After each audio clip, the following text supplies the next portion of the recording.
The 49ers just wrapped up week 1 of OTAs. Here's who stood out. The good. Wide receiver Deebo Samuel. He was the only veteran star on the offense who showed up and practiced. Everyone else either was injured or absent. Meanwhile, Samuel looked like he had something to prove. He looks trim, which is rare for him at this time of year. Maybe that's because he's filming the Netflix show Receiver. Or maybe it's because the Niners drafted his replacement last month. Either way, he seems motivated and focused, which is a good thing. Defensive end Nick Bosa. He was the only veteran star on the defense who showed up and practiced. Bosa usually skips OTAs and stays in Florida, but he's coming off a down season, and he's the highest paid player on the team, so the least he can do is show up and practice.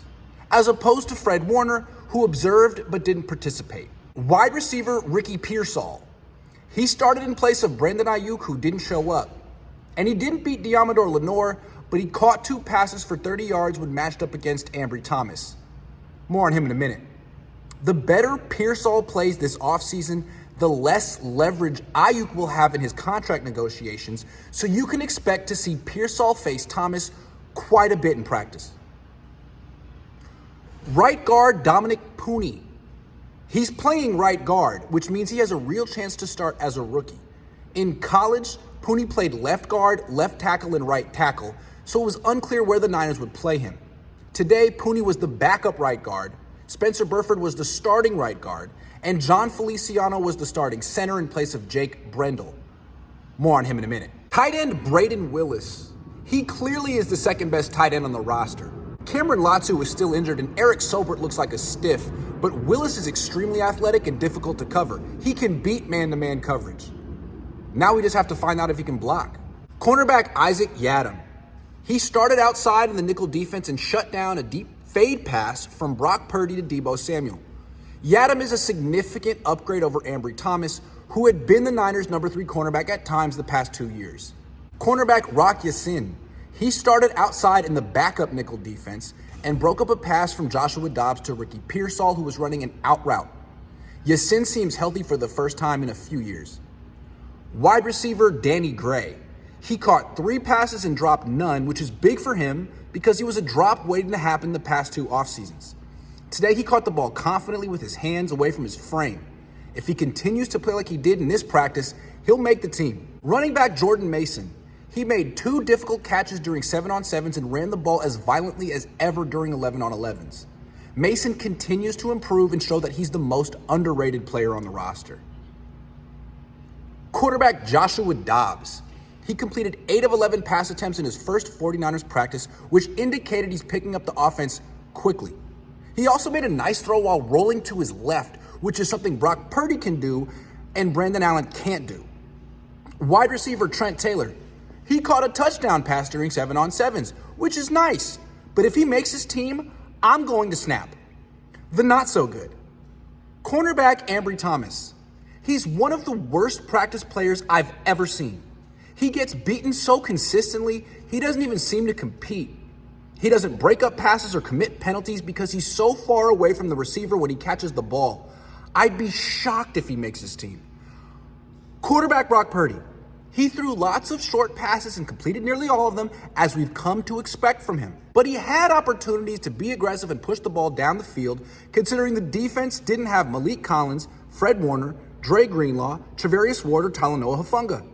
And Purdy did throw 3 deep passes, 1 to Ronnie Bell, 1 to Deebo Samuel, and 1 to Tay Martin. And Purdy airmailed all 3 passes.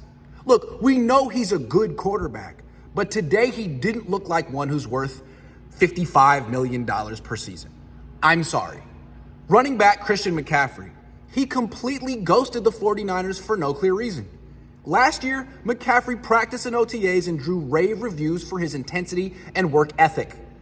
Today, he didn't even show up to watch. Is he upset about something?